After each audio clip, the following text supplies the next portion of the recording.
up dancing. Wake up. Wake up dancing. Wake up dancing. Wake up dancing. Harv Roman's gonna make you dance. Wake up dancing. Wake up dancing. Wake up dancing.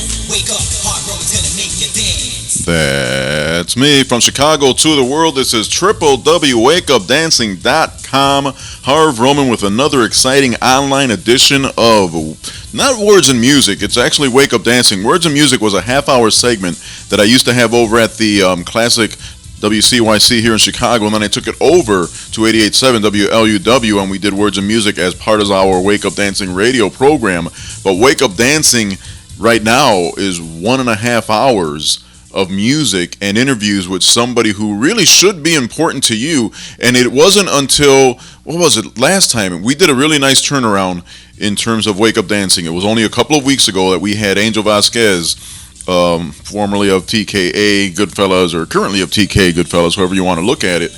And we talked to Angel Vasquez about his new collection, A Traditional Freestyle Christmas.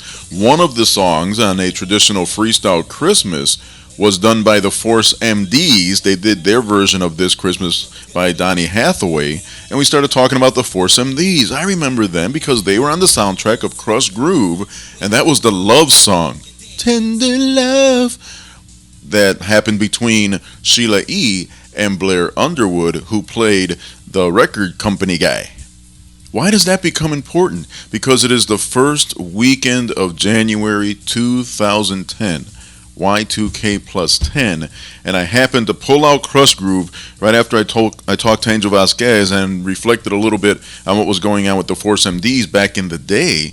They were on the soundtrack, and when you turn the DVD around and you look at the copyright date on the DVD, turns out that it was done in 1985.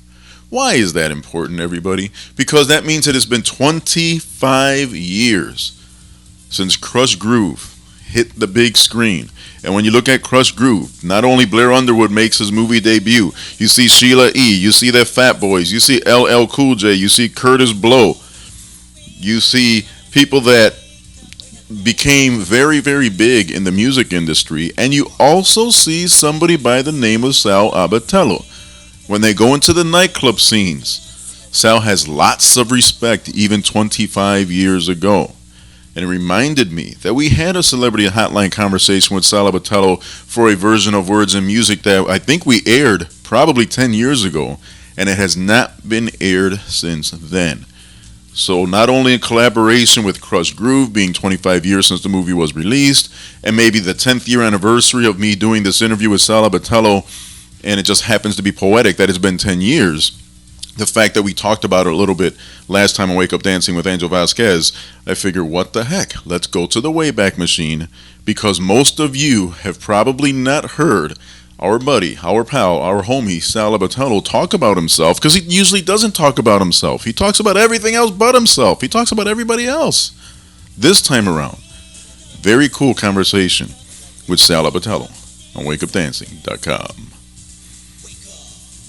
And on the Celebrity Hotline, as we speak, is somebody who most listeners of Wake Up Dancing probably have no idea. People that a lot of people don't get to meet, or if they get to meet you, they don't realize just how important you've been to the freestyle industry. Ladies and gentlemen, it's Words and Music with Sal Abbatiello. Sal, how are you? Hey, what's up, Bob? How you doing, buddy?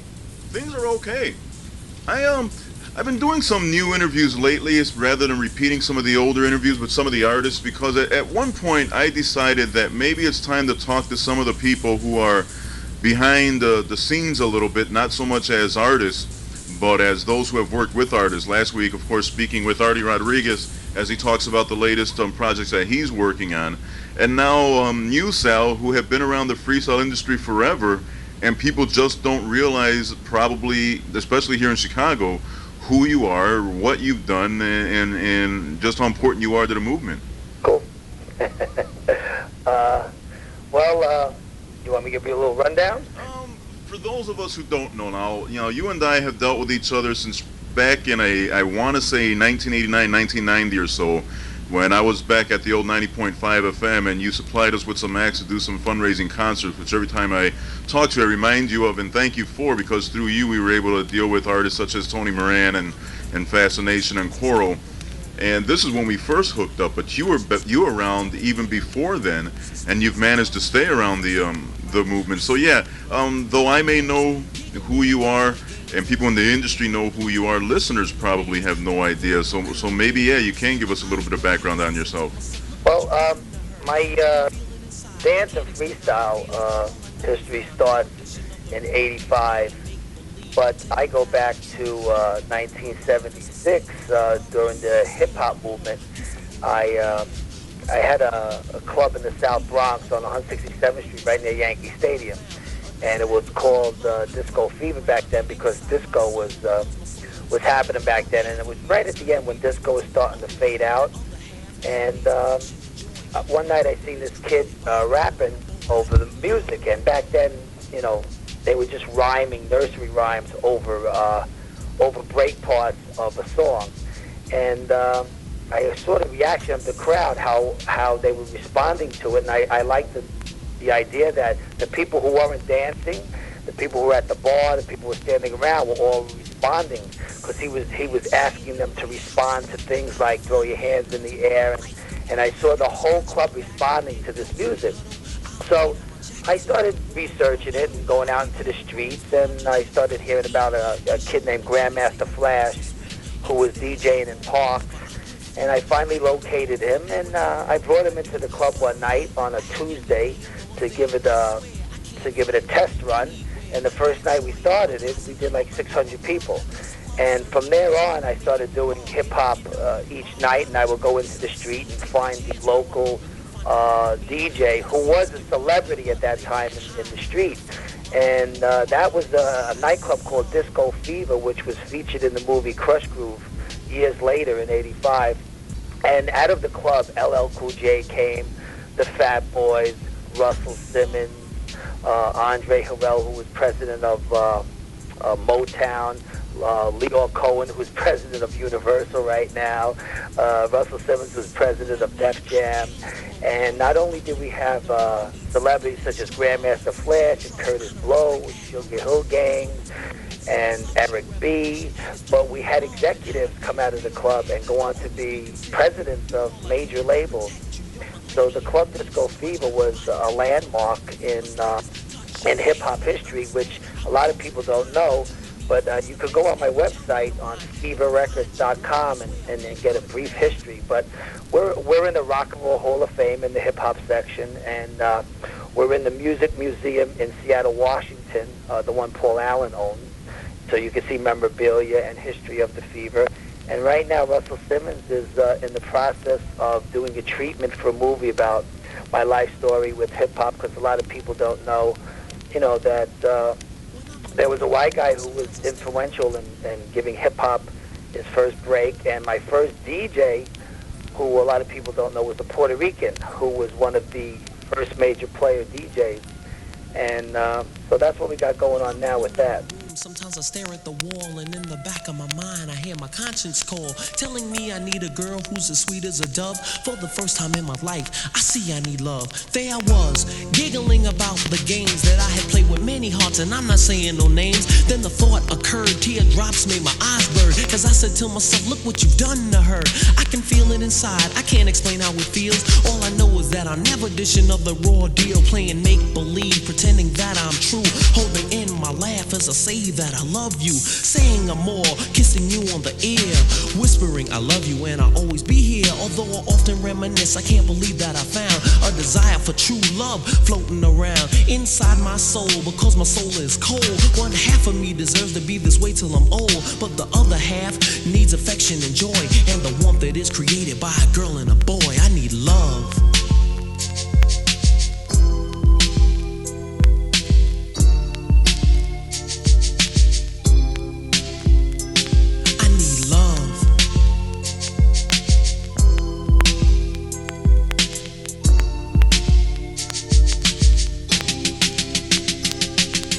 Romance, sheer delight, how sweet. I gotta find me a girl to make my life complete. complete. You can scratch my back, we'll get cozy and huddle.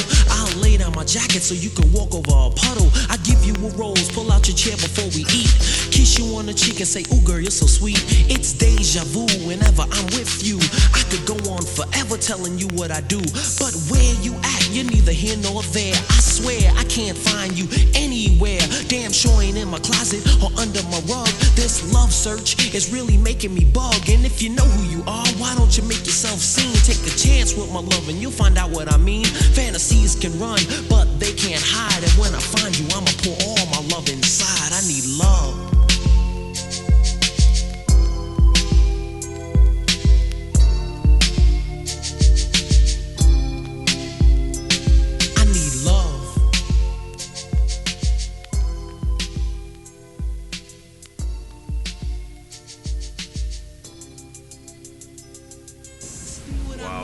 Like, and you're saying that it was kind of a white guy thing that stumbled into New York. What was New York like in the middle 70s when everything was so far underground that nobody really knew what was going on? You were able to kind of put your thumb on the pulse of things. How were things back in the mid 70s out there? Well, I was pretty much on the cutting edge of music. Why? I don't know. I started in '70 at my father's nightclub as a bartender. So I pretty much came from the ground up. I was a waiter, a bartender.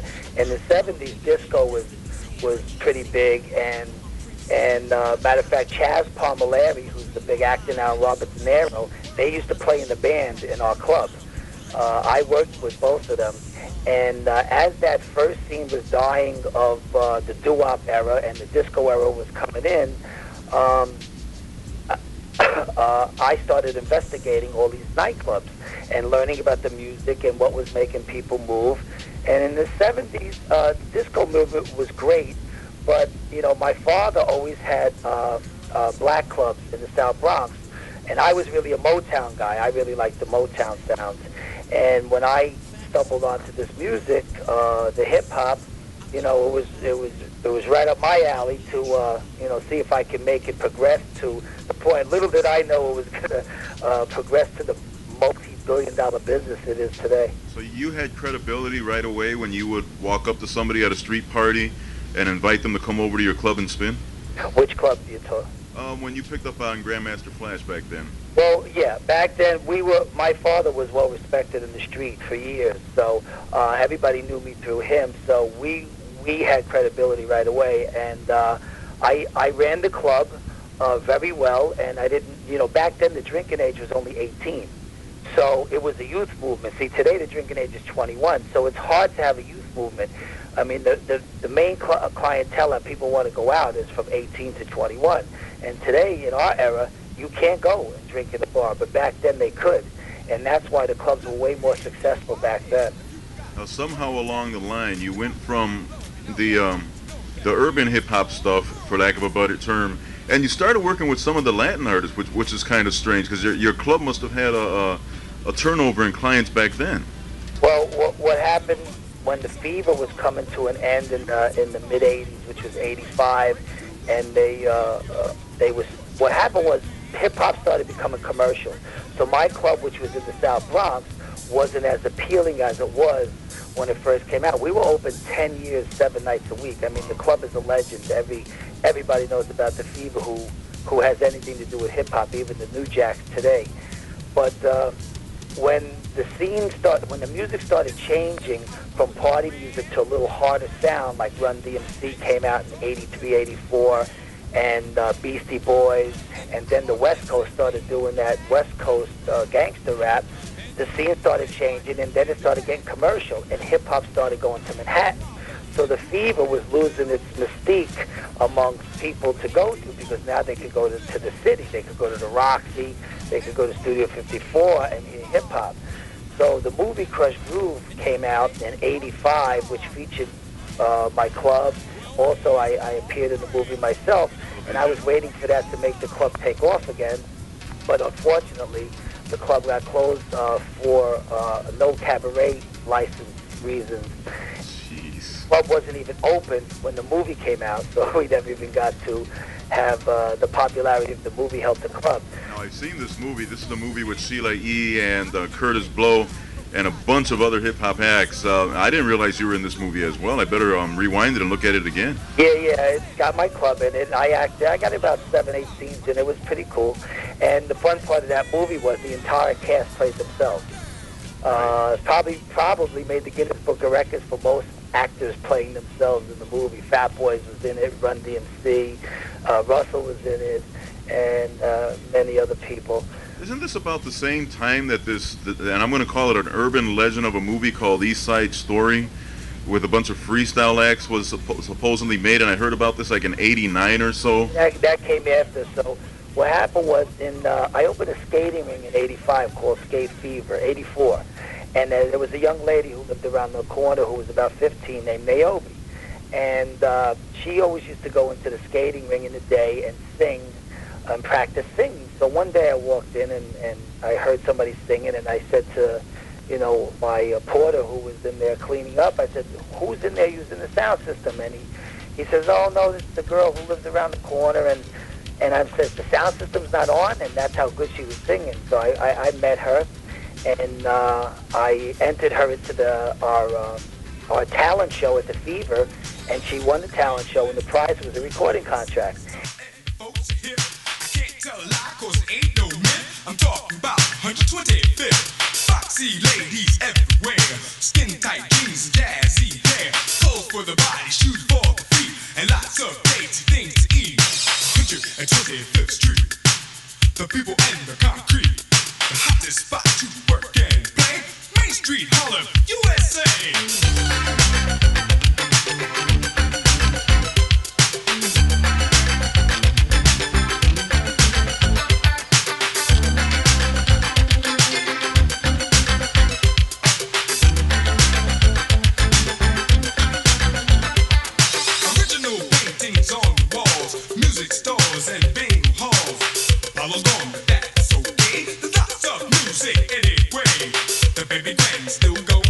Celebrity club rocks all night long.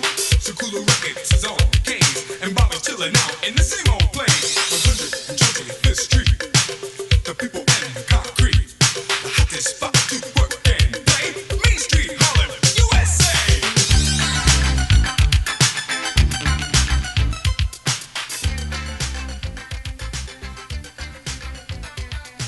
And I put her together with a young producer named Andy Panda, who was 18 at the time. So I took an 18-year-old producer and a 15-year-old singer, and he brought me a demo which was very Latin-y, disco sounding. And the name of the record was Please Don't Go, which I believe was the first real freestyle record. And what I did was, when I found this sound, I did the same thing I did with the Fever. I went and opened a nightclub which was catering to this music. So I opened a club in the South Bronx, not too far from the Fever, called the Devil's Nest, which is another Bronx legendary club because we discovered freestyle music out of the nightclub. There wasn't no record yet on the radio. And I went out and I found a DJ, like I did with Grandmaster Flash, and his name was Little Louie Vega. And he was just playing in parks, and I brought him indoors, and the club took off. And the club was a hit before the records came out. And then the same thing happened to me all over again. Lightning struck twice, and TKA did their first show there. Matter of fact, India, the big Latin singer, was a member of TKA, their first show at the Devil's Nest. And the Cover Girls did their first show there, and Information Society, and Brenda K. Starr, and Sapphire, and the Latin Rascals, and I started a whole new scene all over again with the nightclub. And then freestyle blew up, and I got into the record business, and I was very successful too with putting out a lot of the acts. Almost sounds as it was kind of an accident that Fever Records came about and the Fever nightclub capitalized on that. Well, Russell Simmons convinced me to start the label back in '83. I did make 4 rap records back in '83, '84, and '85. No, '83, '84. And I was distributed by a company called West End Records. And my first record went to #1, which was a record called Games People Play, which has been sampled by a lot of the rappers. And it's going to be featured in a movie with John Leguizamo in January. But the company went bankrupt, so we never got paid or got any royalties. So I was a little discouraged with the record business. And then when the Freestyle came out, and I found another distributor called Suture Records, and I gave it another shot. And then Please Don't Go was our first record, which did very well. And then the Cover Girls, which went on to be one of the biggest freestyle groups of all time. They charted 11 Billboard Hot 100 hits in a row. I think that's still a record for a female group. And they charted 5 records on the same album on an independent label, which is a record today that nobody ever did. Wow, I'm flashing back now because I remember that Fever logo spinning around and around and around when Niobe came out. And that's always been somewhat of a debate, which I tried to answer on some of the freestyle websites when they asked my opinion, because supposedly I've been around long enough that my opinion is a little valued. And it's always, some kind of toss-up between Shannon's Let the Music Play and Niobe's Please Don't Go. And I always tell them the first record that I heard with that sound that made me want to just keep listening to that type of sound was Niobe's record. Well, Shannon's record, I had Shannon. Shannon did her first show ever, we just spoke about this about a month ago, at my skating rink, which was Skate Fever. Now, Skate Fever was all black club. And Shannon's record back then was, to me, considered more of a dance record. Niobe's record, when I heard Niobe's demo, it had a Latin-sounding feel to it, which Shannon's didn't. And that's why I always considered Niobe's was the first freestyle record. Plus, Niobe's record was out a year in the street. It never got radio play. The first records that started getting on radio, which was Gloria Esteban's Kunga, which had the first big Latin sound, the Miami Sound Machine. But Niobe's record was out, and that record kind of like set it off legitimately on the radio. And then Expose came out, and then Alicia came out with her dance stuff, and Debbie Gibson, and then the scene just started exploding. But Niobe's record in Florida was the #1 record for the whole year. It beat out Madonna, it beat out Whitney.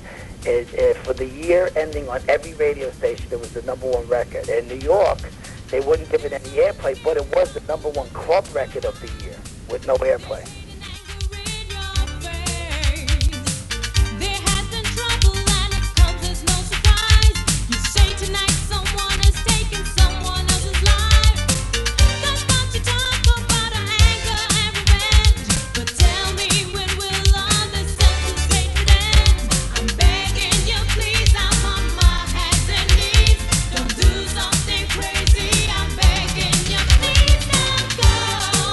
Please don't go.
was it at that time? Or maybe it was because of the backlash or something, because everybody was so anti-disco. But why was it so difficult back then? And I guess now in 2002, it's difficult again for these type of artists to get the radio play. You talking about today? Yeah, well, today and back then. It sounds as if the cycle is coming full circle, where you've got good music back then and you've got good music today, and it doesn't get the play that it deserves. I mean, you guys had the deck stacked against you back then. Well, once Naomi's record came out, then after that, it was everybody was getting play. Every cover girl record, Sapphire. I mean, the scene took off, and even Z100, which was a big pop station, and POJ, they were forced to play all these records, and these groups were just starting to get crazy airplay, and they were working like crazy. The downfall in my eye to the music and to the groups were that they never went and got a band. You know, they kept performing to track, never progressed to the next level. And I think when the scene was blowing up, and you know how major labels are, the minute they hear a new music, they want to run and grab it and sign everybody. So after all the independents had put all these artists out with their first records, all the major labels were like, hurry up, we better grab onto the scene, except the talent was very thin. Most of the artists did not write their own records. They didn't produce. The groups were actually programmed by the managers and the producers with the sound and how they looked and how they dressed. And when the major labels got them and saw that none of them were performing with bands or played instruments, they lost interest. And I think 80 to 90% of them only did one album on the majors. Only like the Cover Girls and Stevie B and Expose, you know, maybe did 2 or 3 albums. The interesting thing too was when you look at groups like Sweet Sensation and the Cover Girls, the songs that made the most noise for them on a national level were the ballads, not the dance cuts. Right. Well, Wishing on a Star for the Cover Girls went top 5 pop. We Can't Go Wrong went top 5 pop. You're right. The dance records, but you know, the only reason I don't know to compare it correctly, because those were on major labels. I had signed the Cover Girls to Capitol and Epic. But Show Me and Because of You went to number 40 and number 27 on an indie. So maybe on a major they would have been top 10 dance records like Expose had, because Expose was on Arista. And I think if the Cover Girls' first album was on a major, they probably would have had a bunch of top 10 records. And I imagine too, in the case of an artist like George Lamond, when he hit Columbia, for some reason, it was almost as if they wanted him to change what had gotten him to that point. Well, they did it with all my acts, too. The minute we got to the major, they wanted to change the sound to make it more poppy, and that's what took away the edge, which people wanted. They wanted the club sound. And like I said, the major labels did not know what to do with the groups. And once the groups got to the majors, they all didn't do well, and they all eventually got dropped, and many of them never made any, and never had a successful record since. Well, so you've seen it from all ends. You've been a club owner, you've been a manager, you've been an executive producer.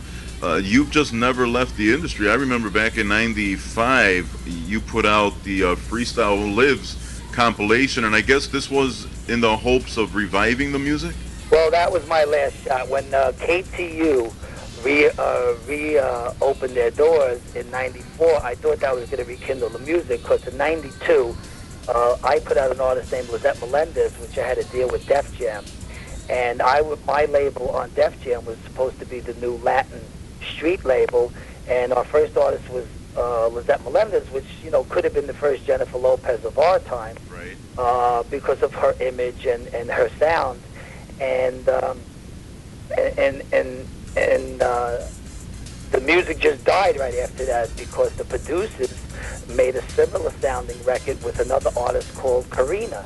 And instead of keeping the sound with one artist, Lizette, they diluted the sound with 2 different artists. The major label, Def Jam, was very disappointed, and I think everybody lost interest again, and that's when Freestyle, to me, officially died in like '93.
came out in '94, I think it got everybody excited, and I went out and made an album with all new records for about 8 or 9 new artists. Well, not new artists. Some were established and some were not. But I went out and made 9 new records, hoping that this was going to kick it off. And some of the records were very good. But KTU had no intentions of playing anything new. They just were going to go back to playing all the old stuff that they felt they were safe with, that were hits before. And it did work. And through the years, they sparingly played a new record here and there, a Cynthia record or a Little Susie record. But in the last 8 years, these artists' hopes have diminished, and really no new producer has stepped up to the plate and made the new sound. Freestyle's been kind of dead now for about 9 years, but there's no new kid who's stepping up to the plate to make the new sound like they did years ago. I mean, hip-hop is just taking the world by storm.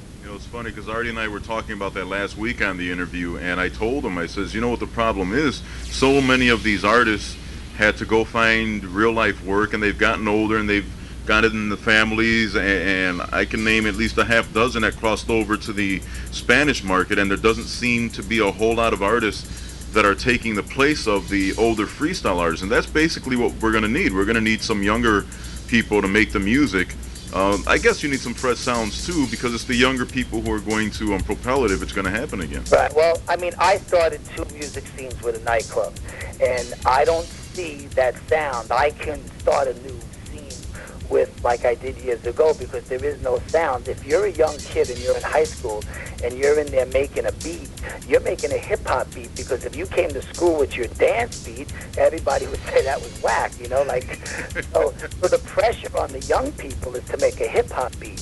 But if somebody could see the future or be enlightened to say, like, wow, if I go off the cuff and come up with a dance beat maybe slash hip-hop, or that could start the whole scene, because every music scene is started with a teen movement, and you got to start with a teen movement. And that's why a lot of the artists now, like you said, they're in their mid-30s, they got lives, they got kids.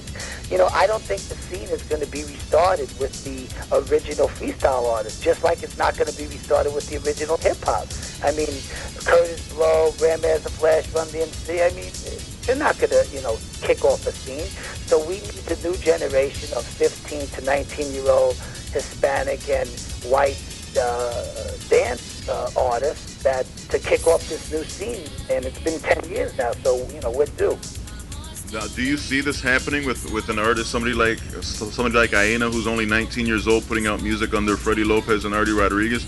Do you see the movement making a comeback, or do you see it just kind of being more of a retro thing, where I know you're doing both parties now, because I get your emails where you get some of the older artists and you just have a lot of fun with them? Well, me right now, I lost heart with the music. I realized that nobody was going to play anything new, so I kind of cut back on making new records. I just been putting together compilation albums and packaging together the original hits. I recently just brought in the studio George Lamont and Johnny O and Noel and Cynthia, and I redid all their original records. Really? I'm going to try to make them into house versions, and I'm going to, re-release them on catalogs. And, for me personally right now, like I said, it's a youth movement, and until somebody steps to the plate and brings me that demo where I go, this is it. And I know if somebody sends me the tape, I'll hear it, I know I'll hear it. But they got to have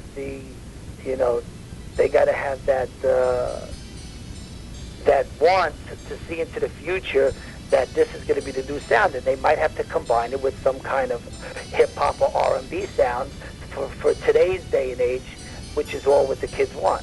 What was it about freestyle back then in the late 80s, early 90s that created such a fever, pardon the pun?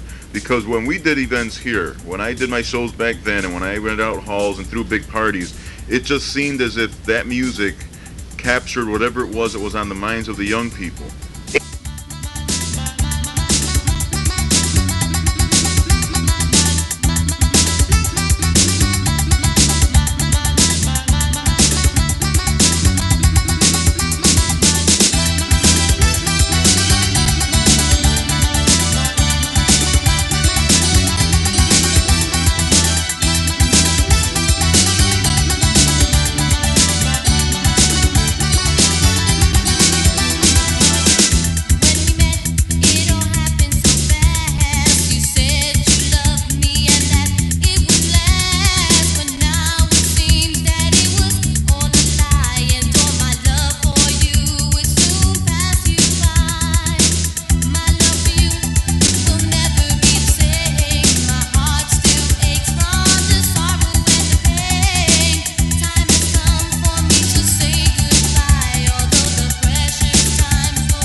about freestyle back then in the late '80s, early '90s that created such a fever. Pardon the pun.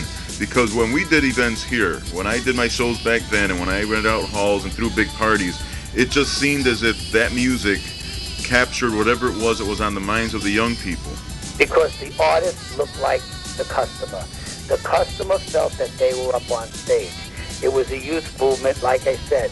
When I used to do promotions in Manhattan at Palladium and Studio 54, and I'd have 10 or 12 acts on at one night, Three Sensation, Cover Girls, the acts would, they were dressed from that movement. Like when Madonna came out and, she wore the lace and the gloves, and a lot of the girls were walking around. So your typical, and most of the acts were Hispanic, your typical Hispanic kid in the street could relate to the artist on stage, and they loved them. They felt like they were up there, or they had a chance to be up there, because the movement, it was pretty easy and to make a record back then and meet somebody who knew somebody. All these people came from the Bronx and Manhattan and Brooklyn, so somebody knew somebody who knew a freestyle recording artist, because they were all from New York. Right. So that's why everybody was so excited, because somebody always felt that they were connected with them somehow, to a friend, to a relative, or through just, it's school. I mean, or most of these people went to the schools in the five boroughs, So I think that's what really made it as big as it was. Well, that's an excellent point you make. It was young people making music for young people, and they could relate to them. Yes. Where these days, most kids cannot relate to the people that they're big fans on. I mean, I've got a 16-year-old, and he's a big Beyonce fan, and he's, into Britney and Shakira, but you can't really relate to them people. It's like they're in Hollywood and you're not. Well, when Britney first came out, like my little daughter, she related to her because the way she dressed, and she was youthful looking, and there's going to be a day where Britney's not going to cater to these people anymore. They're not going to, look at New Kids on the Block. And they went crazy. Everybody went nuts for them. And then one day they hit a certain age, and then that was it. Boys to Men, same thing. You could go back. NSYNC, it's going to happen to NSYNC one day. It happened to the original rappers. It happened to the freestyle artists. It happened to the disco artists, the doo-wop artists. Look at the doo-wop era in the 50s. They were all young kids from local neighborhoods that everybody knew, and that's why that scene. If you think about all the scenes, all the music scenes, which was doo-wop, hip-hop, freestyle, disco, everything started with the youth movement. Everything was young. Woodstock, everything was teenagers. And until the new music comes out that is going to be with teenage artists, and, I don't see it happening. Well, I hope that there are people listening out there that take this into consideration. The young people have to come out with the music, and the young people have to support it. And people like me, who, we're in our mid-30s, headed towards 40, it's a nice nostalgia trip, but radio has to jump on the newer music and not rely so much on the old standards. Right. But you know what? It's safe for radio, and radio wants to be safe, and they need ratings. Yeah, well, I try different things a little bit. Yes, I'll rely on the old Cynthia Cover Girl stuff every now and then, but I also know that when somebody sends me something and it's fresh and it's new, I'll put it out there just to see what people think about it. But it's funny too, though, because every now and then, even if the older artists come back with a sound, then there's a backlash to them because it's not the blatant freestyle that they did 10 or 12 years ago. So it's almost as if the older artists can't win. Yeah. Oh, absolutely. I know my daughter is 8 years old, so last year, she keeps hearing these records on the radio, Show Me and Judy Torres and everything. So she's hearing a young voice, and she's hearing music that she likes. And then I brought her to a show one day. She goes, Daddy, those are the people, like, they look so old, And she couldn't figure out why their voices were radio, because in New York, KTU has been playing these records for almost 8-9 years now, and a lot of these young kids think they're hit records. Well, they're new hit records. That's an excellent point you make, Sal. Speaking of Sal Abbatiello of FeverRecords.com, and of course Fever Records, the label, and Fever, the nightclub, and Skate Fever, the roller disco. That's a good comment that you make, because I've had high schoolers call me up, and they buy these mixtapes from malls or wherever they get them, and they'll call you and they'll ask you who sings this song, what a killer cut this is, where can I get it? I need your love to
don't always realize that what they're listening to is, 10 years old now. Right.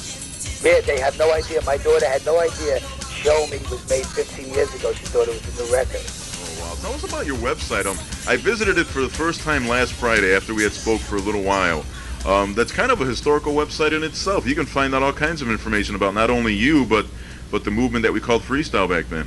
Well, what I put on the website, and it's informative. It has a bio on my history with hip hop, and I put some photos of when all the artists were young. I got hip hop photos and freestyle photos.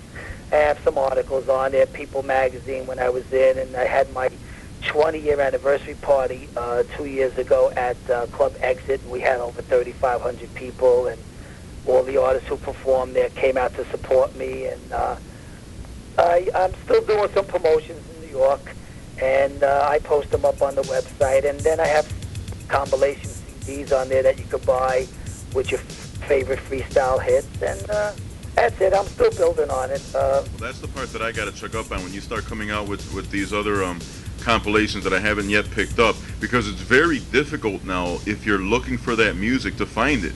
You can't find it in your Sam Goodies or your Coconuts unless you really, really dig deep. Yeah, absolutely. So yours is more a direct marketing tool. Yeah. Well, it's easy to get to, and I just made an album called Freestyle Feeders Divas with all the top females, and I had it mixed together by Johnny Budd from KTU, and I'm getting ready to put together Volume 2, and then I'm going to do the Don of Freestyle, all the guys, and just continue to keep it alive where people can get it, because, as the years go on, you lose your CD or it gets scratched, and you always got to keep re-upping it, It sounds like you still have a fever for the music that you helped everybody discover 15, 16 years ago. Well, the thing with me is I watched them grow up. I knew everybody personally because of the nightclubs so me, I have a special interest. I wasn't just a record company. I promoted them. I got them shows. I got them work, and I became friends with them. I'm probably the only person who knows every single one of them in the business personally, and the producers. So, I know them from kids, and now they're all growing up to be adults, and we're all still close friends, and when we do a party, we all still try to get together, and that's why I like that I'm still promoting in a nightclub, where I get a chance to see them. Like Cynthia just called me up a little while ago and said, hey, Friday I'm going to stop by the club for a drink. So, we have history in it. Now the history is going back 15 years, and now they're catching up to my age. Well, I'll attest to that, because artists such as Cynthia and George and Nelson Cruz, and the list can go on and on. They will call every now and then just to see how you're doing, just to ask how things are happening here in Chicago. The personalities were such that they never, for the most part, really got the big swollen egos in which they believed that the star treatment they were getting. They always kind of stayed with their feet planted on the ground pretty firmly. All of them are good people. I mean, my closest friend is Cynthia. She's probably my best friend out of everybody, and she's a sweetheart. But I would say 95% of all the people, Tony from the Latin Rascals, TKA, I mean, I'm very close with all of them. And when we get together, we have a really good time. And I think now that they're getting older, they appreciate what I did back then and how I worked hard to build the scene up. And like the reason I built it up was, like you said, I was a promoter, I owned the clubs, I was a manager, record company, so I wore about 4 or 5 hats, but you had to keep the scene going, because if your record company wasn't happening, maybe you had a club that was happening, or maybe you were doing a big promotion at Roseland that was drawing 3,000-4,000 people and bringing everybody together. It's interesting now because you can sit down and talk to them about raising kids rather than well, that's what we do. It's funny because I remember when Cynthia was carrying the baby at first, we kind of bumped into the conversation by accident during an interview. She says, yep, there's a little star on the way. And once again, they're able to talk about things that people who have followed them are going through themselves. So I don't think the artists ever really lost their feel for their fans. It was more or less the music just kind of not evolving. You know what? It's evolution. Everything got to come to an end, and it came to an end, and it was very harsh for them, because I think KTU, which I appreciate very much that they keep playing the music, I kind of think it hurt a lot of their lives personally, because everybody still had this hope that, oh God, I'm going to do it again, I'm going to make it again.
make it again. And I think it lingered them on, staying on, some of them, not all of them, because a lot of them still have talent. And a lot of them just hung on too long, and they never went on with their lives to go get jobs or start their career. Because when they all made records, they were all 17, 18, 19. A lot of them didn't go to college, and a lot of them never got a job because their job was singing. And then when that ended, and they still had a hope that they started lingering into their late 20s and 30s, and now they're hitting the age where, like, oh, God, I got to start they're starting their life now. You're absolutely right. When I play something new from somebody, and I'm always hoping that this is going to be the song that brings them back. But some have learned their lessons. You mentioned Little Susie earlier, where she got into her own business in her early 20s, so she didn't wait for that all to happen. Well, Little Susie, I was the first one to record her. I think she was 9 years old. I knew she was going to be a star. I put a record out on her. I was always trying something new, you know. And Little Susie opened a nail store, and Cynthia is an executive at Citibank. And a lot of them have really nice jobs, and they're doing very well. And some of them are struggling, and, you know, I still try to help them out and give them advice, and I'm always there for them. And hopefully, you know, they're all good people, and I'm pretty sure they're all going to do well. When you think about your 25 years or so in the music industry, what do you see as your legacy? Because you've accomplished so many things, and you've helped other people to accomplish so many things. Well, it happened to me twice, and my legacy was I took something that was nothing and made it happen. And it was youth, and I love being around young people. Matter of fact, the last 8-10 years of my career, I've been coaching Little League. I do a lot of community work. I'm on a board in Yonkers and in Eastchester, where I live in the town, and we have fundraisers. So I'm basically doing the same thing. I'm just doing it on another level with my children now. So I'm really into my family, my kids, and I just want people to remember me as somebody who gave people a shot, and it happened. You know, out of my nightclubs, at least 200 recording artists and record executives came out of, which is probably, you know, I don't know anywhere in the world where you'd be in a nightclub and there was 50 recording artists all hanging out at the same time, which came from that neighborhood. You know, I've heard about the stories. Everybody going out clubbing, and then they would go bowling, and then they go have breakfast, go clubbing some more. Yeah, I always try to do that, and I also, you know, as we were making our movements with both scenes, I was educating them because they were all young. We're doing benefits, we're doing community work. We fixed we redone city parks. We did the United Negro College Fund. We did a Spada. We did every benefit. We started the McCombs Youth Association, where we would send urban kids to the Boy Scouts and the Girl Scouts, and whatever we could do in the neighborhood. We had private parties for underprivileged people, Easter and Christmas, and anything we could do in the neighborhood to rebuild it or give it some hope to move on, you know. Well, I can attest to that, because back when we were doing WCYC, which was owned and operated by the Boys and Girls of Chicago, you charged us nothing. You sent them out, we flew them in, put them up in hotels, they performed for us, and it was basically, you know, thank you, just let me know when the next show is. So, you know, 10 or 12 years later, I thank you again for, you know, everything that you've been able to do for us here in the city, and for the movement itself, and for the artists too, because I look at your roster of artists who you still work with to this day, and I would imagine a good number of them, they don't have to use you to book shows or anything like that, because they're so big now that they can have all their own people do it. But it stayed like a close-knit family when I look at the roster. Yeah, and right now Curtis Blow, who's doing a documentary on hip-hop, you know, well, we got together, and he's got it coming out in about 3 months, and he did a 3-hour documentary, and he put me in there, and he put my club, and so there should be a lot of stuff coming out within the next year. Hopefully the movie, Russell Simmons will be doing that movie on my life story, and a lot of people will finally know what my place was in hip-hop history. And will you keep us updated at freestylerecords.com, or do we have to call you every now and then just to see what's new, or will you be posting things? Freestyle? Excuse me? What did you say? I said, will you be allowing people the access to the news as it comes out on your website, or will you Absolutely, post things on the others?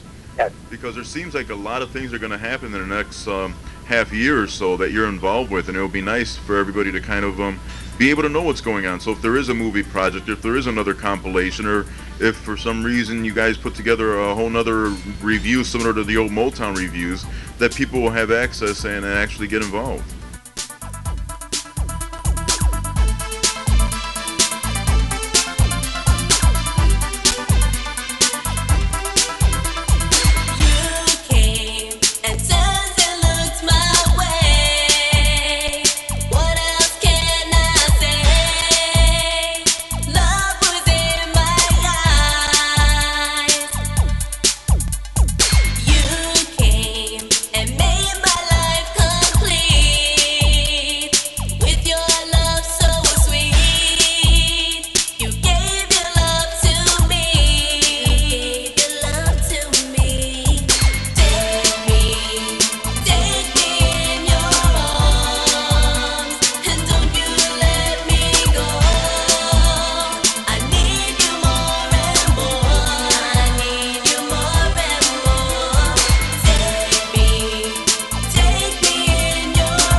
A friend of mine just did a DVD compilation of all the videos and interviews on a lot of the artists and producers.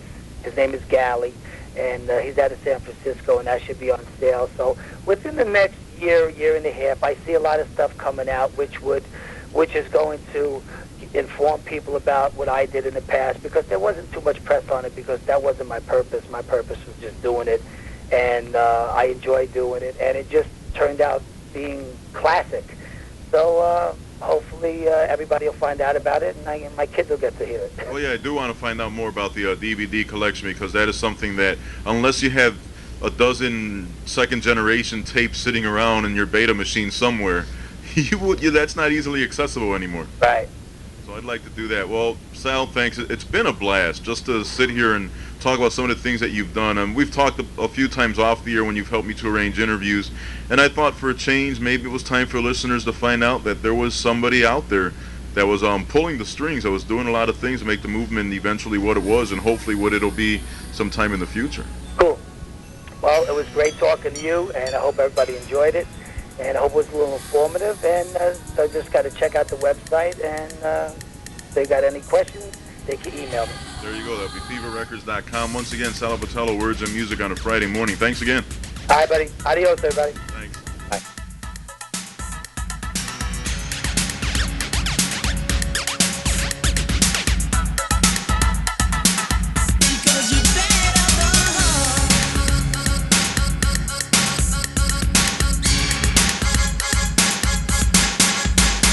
How could you be so cruel? You treat me like a fool after all I did for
originally released 1988/1989 on the Lagosa record label.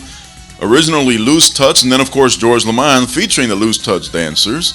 Right here on www.wakeupdancing.com. Harv Roman 8 years later, thanking Sal Abbatiello for an interview that we did in 2002. I thought it was 10 years ago. I thought that we did it in 1999, but it turned out that that was the last interviews that we put on Loyola radio stations WLUW 88.7, which was the original home of Wake Up Dancing, the radio version. What you're listening to now is wakeupdancing.com, the internet version, which didn't exist way back when, but I think we were webcasting towards the end of our time over at 88.7 FM in Chicago. Listen to this playlist. This would be a compilation in itself. George Lamond's Bad of the Heart, Little Susie's Take Me in Your Arms, TKA's One Way Love, Judy Torres's Come Into My Arms, Cynthia's Change on Me, Covergirls with Show Me, Niobe with Please Don't Go, Curtis Blow with his Harlem USA Main Street song, LL Cool J at the top of the program with I Need Love. All of them vital components to what Sal Abbatiello was able to do with his Fever Enterprise. And boy, it was a very, very, very informative interview. And I have to thank Sal again so many years later. Well, of course, I thanked him at the time, but boy, just to dig it up now, thanks to Angel Vasquez, you may remember from TKA, who included the Force MDs in the traditional Freestyle Christmas collection, which included the Force MDs, which reminded me of Crush Groove, which of course was inspired and motivated by Sal Abbatiello, and featured all the artists that we talked about throughout this particular edition of Wake Up Dancing. Wow, that is a mouthful. Kings and Queens of Freestyle, that's the DVD collection that he was talking about. There was a Kings of Freestyle DVD, there was a Queens of Freestyle DVD, and then there was like Groups of Freestyle, and then Stevie B had his own DVD, all by the same production company that put it together. So you can look for that on Amazon.com, and you can probably pick up a used copy of it. Facebook is where you'll find myself, Harv Roman. Facebook is where you'll also find Sal Abbatiello. If you wanted to listen to me live on Sunday mornings from 10 to 11 here in Chicago, it is 1450 AM, and WCEV1450.com with the live stream, depending on your website or your time zone. And anytime you want, clickety-click right here at www.wakeupdancing.com, because there's music and interviews everywhere. Just search the site. We're going to end it with Grandmaster Flash and the Wheels of Steel, one of the very, very first discoveries that Sal Abbatiello made. So my thanks to you, listener, for putting up with me to DJ and logging on, and hopefully leaving a comment for Sal or for me or for anybody, really, because we'll read it and got nothing else to do. We're listening to the show. Thanks again. Here's Grandmaster Flash, Wheels of Steel, on www.wakeupdancing.com. I like the way my voice changed. Flash one time. Everybody say two. Flash two times. Say three. Flash three times. Say four. Flash five times.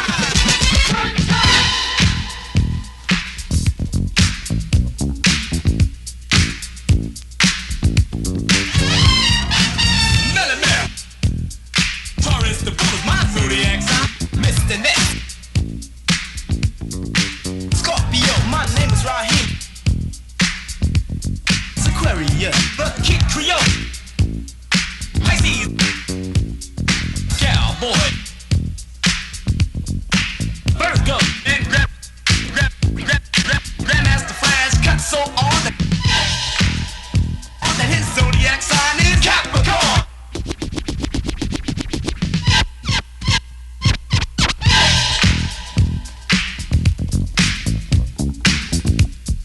Why don't you tell me a story? Please tell me a story too.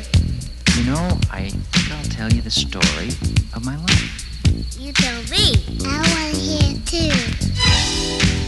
I was born in Animus, North Dakota, a long time ago, see? And now I'm lucky enough to be here with you. Yeah, but what's happened to the tree? Yeah, what else happened?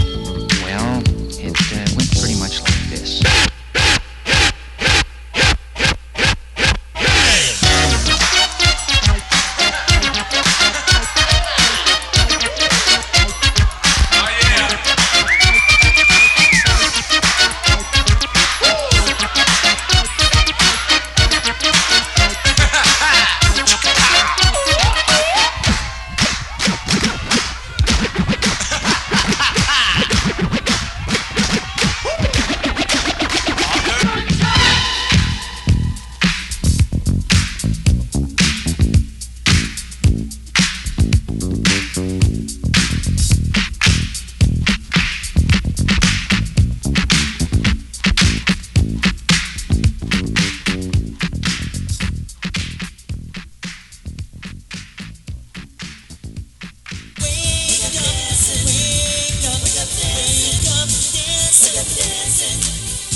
rhythm's gonna make you dance. Wake up, wake up, wake up, dancing. Wake up, dancing. Wake up.